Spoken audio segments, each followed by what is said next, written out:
Well, welcome to another edition of the Spread Effect Show. I'm joined today by Rob Garner. He is a man who's been in this industry probably just as long as I have, maybe longer.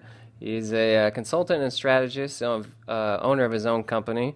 And he's also got big agency experience. He's also the VP of Sempo. He's a published author in the SEO space. Had a book come out with Wiley called Search and Social, the definitive guide to real-time content marketing.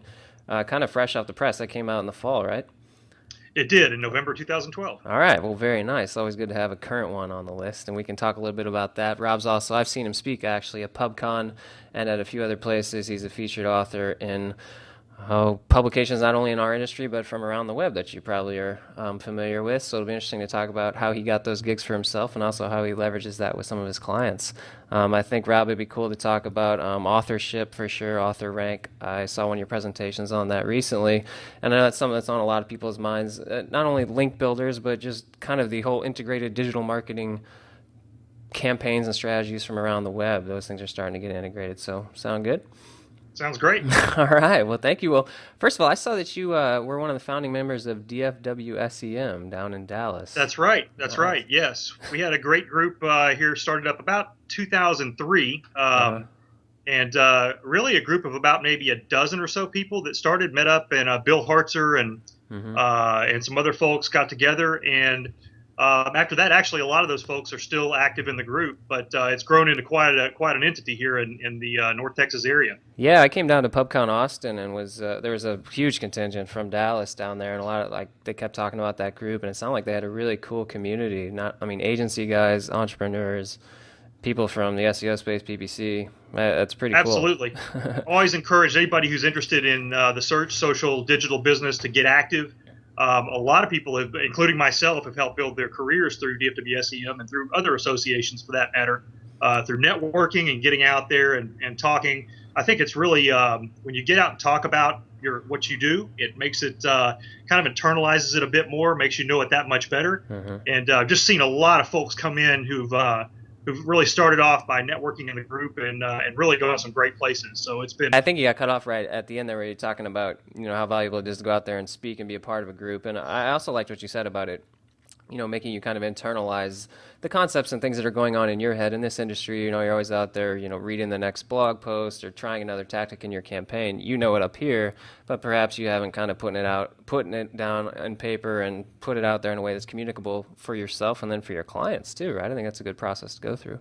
absolutely, it's a different thing too when you've got all these things kind of in your head from, as you said, from blogs and other spaces, because there's so many inputs and so much information out there that when you go and talk about it, you not only have to think about it and articulate what you're saying and the way you believe things should work, but then you get the feedback from the audience. You understand if you're going to get any pushback or any other. It basically they can confront you, and you get asked the Hmm. questions, and it can often be the way you answer those questions can really help you internalize as well. So Yeah, okay. One question I have then is you've been both kind of out on your own, running your own company as a consultant. You've also kind of been in-house at iCrossing, right? If I'm not yes, mistaken. Okay. yes. So even during that period of time, you were out there, speaking and building your personal brand and I guess the company's brand as well. I mean, has it always been as valuable no matter what kind of hat you were wearing at the time? Maybe do you even see it valuable for someone that's in-house at like a storage company or something like that to be involved in the I, industry in that way? I do. I think it makes makes people think more. I think across the entire spectrum of what we're doing. I mean, it's easy to get drilled into tactics. Sometimes if you're at a high level and you're running a department or you're running a team, that you can get too focused on strategy. But I think talking about it makes you really study the full spectrum and understand the whole machine, the way it works. Hmm. So definitely very helpful. And yeah, at the agency side, I did a lot of things in terms of speaking on behalf of the company, and talked a lot about a lot of different topics. So absolutely, it was a very good experience. Okay, cool. And PubCon's always fun in Vegas, right? I think it's year Love 10 going PubCon. out there, right? I was a part of Brett's forum going back to like 2000. Wow. And Brett, as we mentioned, with DFWSEM, Brett's been a real good friend of the group in coming up to Dallas to speak, and a lot of speakers from DFWSEM have gone to Vegas and the other spring shows as well. So yeah, I'm a big fan of PubCon. I think it's a great show, great crowd, and some good friends there, as well as some of the smartest people I've ever known in search. Going into that show, as well as gone to the forum, which is now, of course, run by Internet Marketing Ninjas, but Right. still, nonetheless, kept in the same spirit as it started. So. Very nice, very nice. Well, tell me a little bit about the book. I mean, like we said, it just came out, whatever, 7, 8 months ago. So it's pretty fresh off the press. So a lot of tactics in there It are is. still, it's not going to be 5 years from now when you're going to have to put out edition number 7. So it's up to date. But what are some of the things that you key in on in the book, and also why did you do it? Yeah. So, the book was several years in the making. I think that a lot of what we call search and social now, and even identify as social and content marketing, has been around for a long time. It's not new, as most SEOs who've been in the business for a long time know. Hmm. Um, but I wanted to take, I think what's really happened, and I've noticed, I've been studying it very closely, the overlap between search and social for about 6 or 7 years now. And there are inherent things, like user generated content and backlinks and link structures that are really network structures, pointed towards SEO. But I've really been looking at the influence of search, algorithmic search on social networks, and vice versa, social networks on search. So there's definitely a lot more crossover. We're at a point where there's definitely, there's search and social, and then there's that one area that really locks in and really overlaps. Hmm. So this book focuses in on that area, as well as content marketing. And in a lot of ways, it's a publishing book. It's about publishing on the web, but it's also about content creation and content strategy. And I think the one thing that's different about this book, in addition to the crossover points between search and social, is the aspect of being real time. Sort of the real advantage right now is being present. It's about people being present, creating content uh, that fits in this real time cycle that we've run into with social networks. So go ahead. Were you going to ask a Yeah, I was going to question? ask, I saw that word real time come up a lot, in descriptions of the book and in some of the presentations that are out on the web that you've done. And I wanted to make sure we got that in the right context by what you Yes. mean there, because, it comes around the web in different forms. Like, what do we mean by real time as it applies to content marketing that you're doing with your Yeah. clients or that you're talking about in the book? It's a great question. Real-time marketing in and of itself is not a new term. One of the and if people have heard me talk before, know that I always mention Regis McKenna, and he's mentioned in the book. Hmm. And he was one of Steve Jobs' marketing mentors, and really a key partner throughout the '80s, and really just a brilliant marketer all the way around for those who already know him. And but he invented the term real-time marketing and concept and developed it in 1995.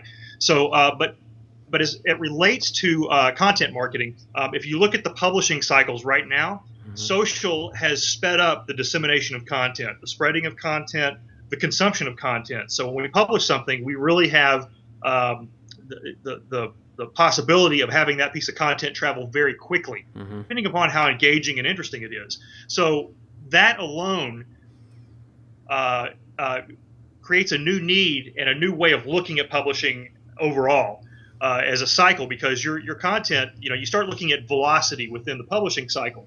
And so when you look at velocity, there's a lot of elements to that with search, with social, with language, with distribution, with sharing. All these different elements really come to play Hmm. potentially in seconds, sometimes minutes, hours, and even days and weeks. But it's through that scope that I start looking at this intersection of search and social together, and that publishing cycle within, basically, terms of recency, as I call it. One of Gotcha. the concepts I look at is recency being the new relevancy. So there's obviously relevancy, but there's this aspect to what is the most relevant piece of content within a frame of time, and that's a lot about what the book looks at Okay. throughout the entire book. When you talk about recency, like what kind of onus does that put on a marketer or maybe even a small business owner to try to compete, I guess, in today's digital space, for lack of a better term, because all these things seem to be coming together under just digital marketing. There's no longer just SEO, SEM, social. But more so, I guess, specifically, if I'm sitting there and I own a 10-person insurance agency, and this is a lot coming at me from in this interview already, where it's like I got to keep up with all these things and publish recent, relevant, interesting content all the time. How do you try to simplify that for people that maybe aren't Fortune 500 companies that can invest a lot of resources in this to compete in this space? And what does this really mean, real time marketing? Sure. Yeah. I mean, I think the one point is that, as I've mentioned, in real time, it is a differentiator. It is the thing that sets apart the current social marketing and content marketing and search marketing crowd. It's what sets it apart. It's what's going to be the new thing that will take a marketer to the next level. It is absolutely a great question. I think there's a minimum, when a business owner, a small business owner is running their business, they have a business to run. They have a lot of things to do. This is an all-consuming thing, type of thing. And what I point out to proprietors and small businesses with 3, 5, 10 people is that there's an opportunity here to scale their business, and there's a minimal amount they could do on their own. I think certainly spending some time setting aside to build up their network, build up their local network, whether it's on Twitter, Facebook, Google Plus, setting up just a basic blog and publishing at least intermittently is something that's realistic for a self-proprietor to do. But investing the time up front in building the network is a key thing. In thinking about the scale, again, the opportunity is as big as they want to make it. They can grow their business however they want to, and they need to, I think, get the right people to help them out, whether it's a consultant or an agency or hiring somebody full time. In a lot of cases, it can be a combination of all those things. Okay. Now, what about for bigger clients? I mean, do you have any examples, or bigger companies, bigger clients, not necessarily client examples, but companies out there that are doing this really well right now? I find, being in this industry, it's always useful to go out and just say, oh, USAA is doing this really well. I saw them on your former client list, actually. But someone, even in a non-competing industry, that's doing the real-time marketing, blending all these things, recency, relevancy, search, and social, all at the same time, the one that you're maybe even a fan of. Yes. So certainly USAA was one that I was a fan of. They have a great outreach there, and certainly they have a great fan base that really will go out and go to bat for them whenever they're out there in spaces and talking.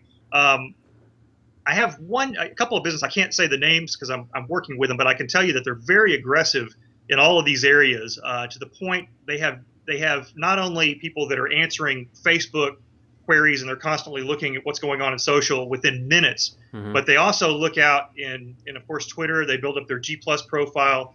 They have full-time people on LinkedIn, mind you, which is a rarity, and they've understood the opportunity there. And once they got in and stoked it, they saw that there's plenty of content to publish. They're building up a big following, and it's becoming a big network for them because they're doing it.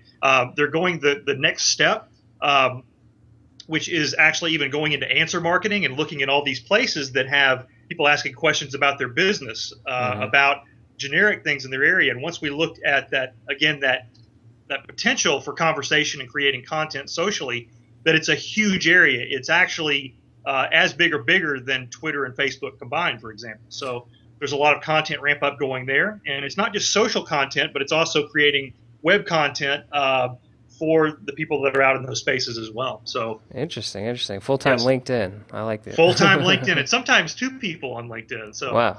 So you mentioned the term answer marketing. That's not one that I've heard often.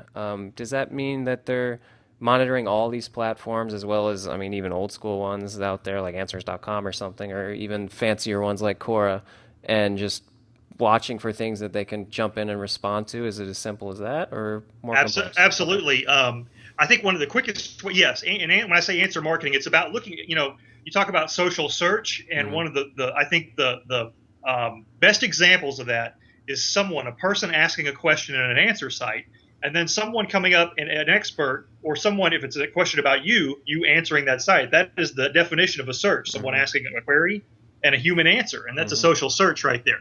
So yes, if you go and actually, I think what the listeners and people watching this video right now can do is go to Google Discussions and type in the keyword for your brand and type in generic keywords, and you'll begin to see, again, Google Discussions is a segment of just answer sites and just forums. They've actually segmented that out, and they'll begin to quickly see that there's a large area of content in most cases that they can answer. And I found, again, even landscapers and your local landscaper could be answering questions in these areas as well. There's people like, who's a good person to recommend in the the Chicago area, the San Diego area for landscaping, and that's an opportunity to go in and be helpful.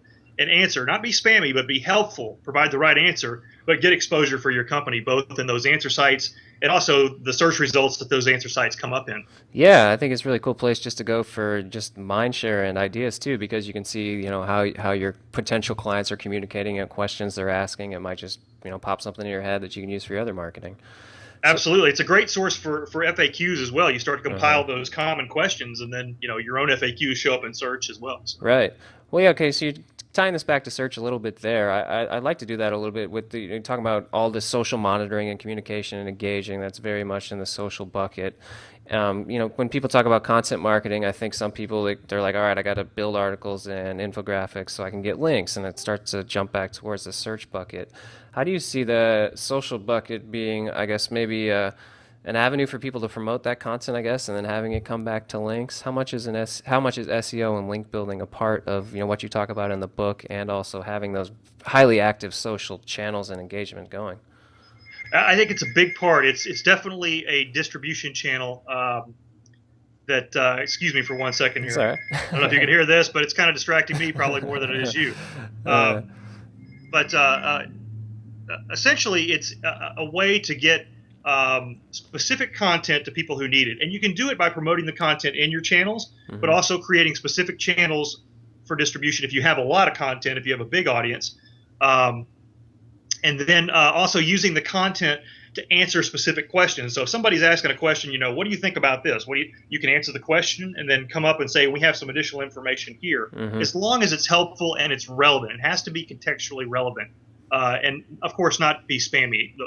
The primary thing that you're doing in social is assisting that person, answering their query, solving their problem. hmm If you stick to that, you'll avoid appearing spammy. You'll avoid I think the appearance among the other people that are in those social networks, which you don't want to do, as we both know.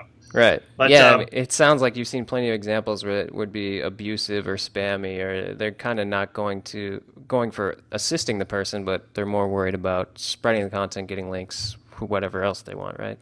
absolutely, I think we see that everywhere. There's of course automated comment spam. Uh-huh. And there's all kinds of ways that's done, and of course, to me, that's huge turnoff.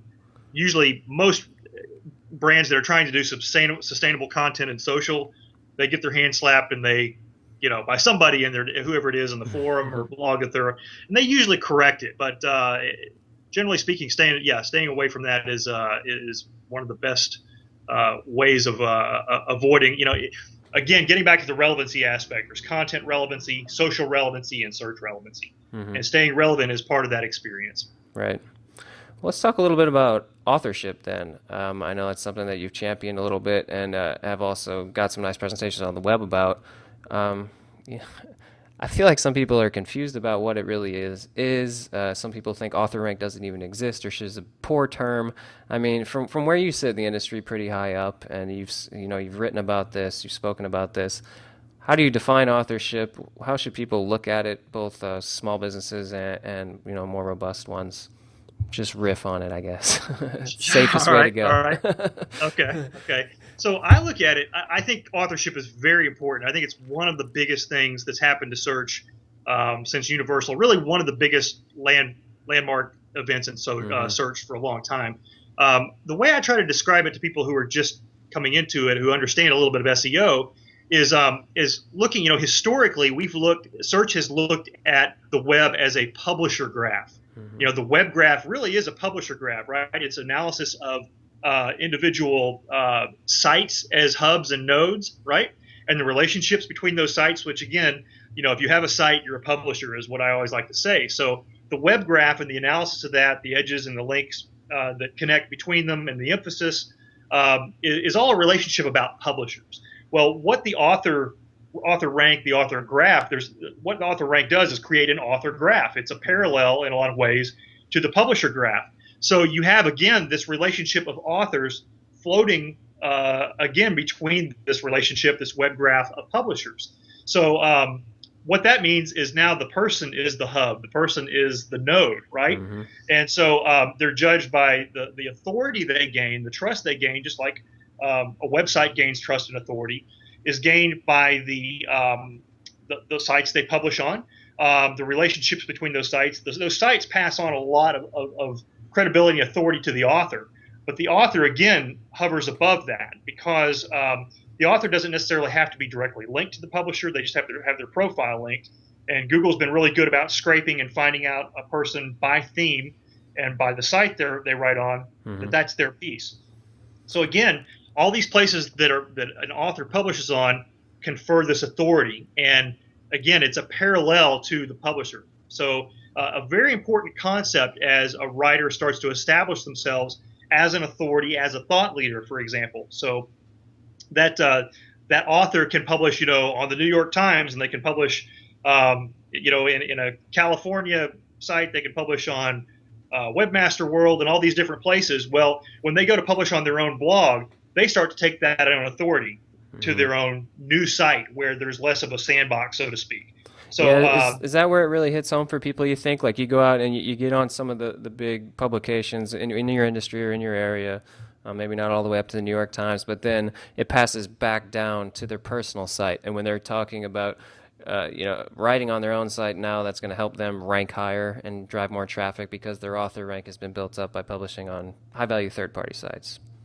Yes, I think that's definitely one area. It's kind of coming into play. We're seeing it sporadically. I've seen, again, it's an anecdotal type evidence. Although I would say that Search Metrics has some really great data. You might have seen that session at PubCon. They have some fantastic data that's showing that there's definitely lift from authorship. But absolutely that, the idea is if you think like a search engine, how would Google use this? How could even Bing use it down the road if they start looking at the same thing? Is that this is the way it's going. It's about those using people as nodes, authors as nodes, and their content, who they publish. I like to say that the published site is now the new link, right? So where you publish is the new link. It doesn't even have to be a connection back to you because Google makes that connection. So you're judged as a profile by where you publish and the theme you publish on, and how often you publish, in terms of freshness and all these different factors that you could bring over from the web graph and traditional SEO. And that yes, and we're seeing it sporadically roll out, but over time, that is really the I think one of the holy grail aspects of authorship is building yourself as a thought leader, as a trusted authority, and it makes your content go farther whenever, new content go farther, no matter where you publish. Right. Yeah. And it was cool to see that data from Search Metrics and maybe a few other ones that came out afterward, just because a lot of this is just a prediction or by people who've been in the industry a long time, saying this is likely where things are going to go. Like, how can it not? It's obviously valuable to be seen as a trusted authority in industry, to be an educator in so many words, because I think that's something that you pretty much are in the SEO content that you put out around the web. You're educating the community about your experiences and things that are useful for them, and I think that's a good way for people to look at it, whether they're a lawyer or a CPA or they fix cars. I mean, putting out educational content on the web under their name and doing some of the technical things that you have to get right, although I think those are generally pretty easy to get right from the Google authorship standpoint. That's a good way to look at it for sure. One other thing I wanted to ask about that. Okay, so I mean, you're an accomplished author, consultant, been in the industry a long time. If you're starting from square one, how do you approach, talking to a client about, building authorship? One thing that we've done is, we'll start them on lower tier sites and then leverage them up, right? I mean, you start in places where you can write more easily, you write good content, and then the places that are actual publications that people read, we'll say, you have to really pitch those guys. You're not going to fake it, which I think is really cool about this to begin with, but you have to show a track record of writing good things and maybe pitch a few articles, and there's no way to get around it really. And is that kind of the strategy you employ with people as well? I think that's a great strategy. It's certain if you're just starting, you're going to have to spread it around a little bit. Look for the sites that will consider new content. Consider obviously you have to consider the area of their space and look at the best publishers there. But definitely, I think publishing there is a great way to build authority. Publishing in forums is actually overlooked a bit now. It used to be the thing to do. A lot of people built their reputations in the early 2000s based on how they're building their expertise in forums, and then they branched off and did blogs. They would go from the forum and then they would do their own blog, and then they would speak, and all these other things would branch out. But definitely, I think starting off with writing, demonstrating your expertise, being responsive. I think the one aspect that a lot of new sort of thought leaders that are getting into this don't do is they publish.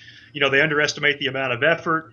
They push out their whatever their piece is, and then they don't follow up with the people who really want to engage with them. So get in there and answer and respond in the comments. Keep that conversation going. Build an audience. Do the outreach and absolutely start there. If new businesses or new thought leaders want to go the extra mile beyond publishing, then definitely speaking is a good thing within their relative area. A lot of different industries have opportunities to speak, and whether it's conferences or local meetups have exploded everywhere. And you get an opportunity to publish maybe a short, so it could be a 5-10 minute talk, but they could talk about get a PowerPoint out there, publish that to SlideShare. SlideShare is a great place to build thought leadership. So again, there's a lot of places, but I think absolutely publishing is the beginning bar that they need to go over. So makes sense. Yeah. Yes. Well, what about if the guy is a thought leader in his space? Maybe, I don't know, maybe he's older in my mind for some reason. Doesn't want to write articles once a month. Even that would be a pain in the ass to him. Maybe you're getting back to the running the small business thing and I don't have time. But, there's certainly value there, and this is marketing, and this is digital marketing that's going to pay off. Do you suggest getting them ghostwritten and approving them? I mean, how do you approach that? Because I've been in that situation before, and I'm always like, I'm not sure how to go about this, because ghostwriting seems kind of shady a little bit, but I don't know. Yeah, I believe me, it's something I struggle with, not whether or not to do a ghostwriter, but whether or not to publish how often. Right. So I publish my own stuff. I write all my own stuff, and I can tell you from my experience that everything that I've written is mine. Everything in my book is mine. Of course, I had great editors that worked in my book, and a great technical editor, Nick Rochon, helped out. Great feedback there. But at the end of the day, I'm a big fan of doing it yourself. Because when I go out, it makes it. It's also part of what I do a lot of. So I may be a little bit of an exception there for the small business owner, mid-tier business owner, or marketer. It does become a struggle. I find that it might be better to look for quick hit type content pieces. Certainly, video is a great way to do that.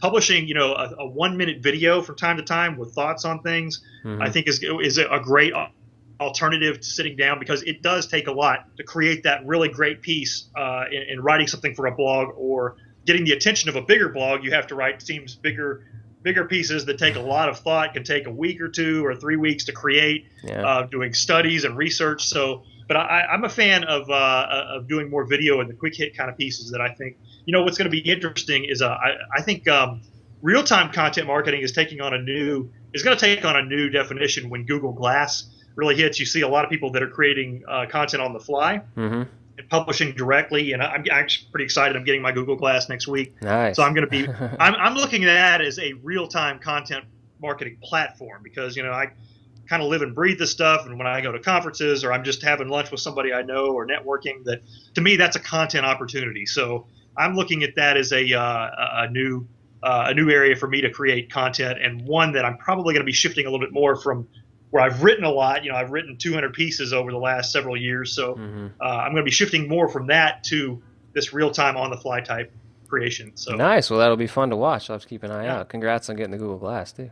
Oh, thank you. Thank you. Yeah, I mean, I think so for maybe a small business owner, just as simple as if you just, if you catch yourself at 1:30 and you've helped 3 clients that day with a problem, and you've got some basic video equipment. I mean, everybody can almost do it with their phone now. Recording, here's the question I answered today. Here's how we went through it. Posting that directly to a YouTube channel that also goes on the blog. That's pretty easy and doesn't require the mental exercise, I guess, of writing something. So.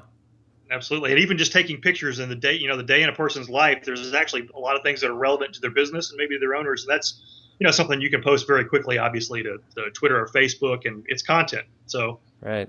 And I guess, all video can be transcribed as well, so it becomes text right after that. So absolutely. 2 birds with 2 stones. Right on. Well, I don't know, man. Are you speaking at any events coming up this year in the fall? So the next one I have is in PubCon in Las Vegas, of course. Yeah. And then I'll be speaking at the Houston Interactive Marketing Association. That's coming up in early October.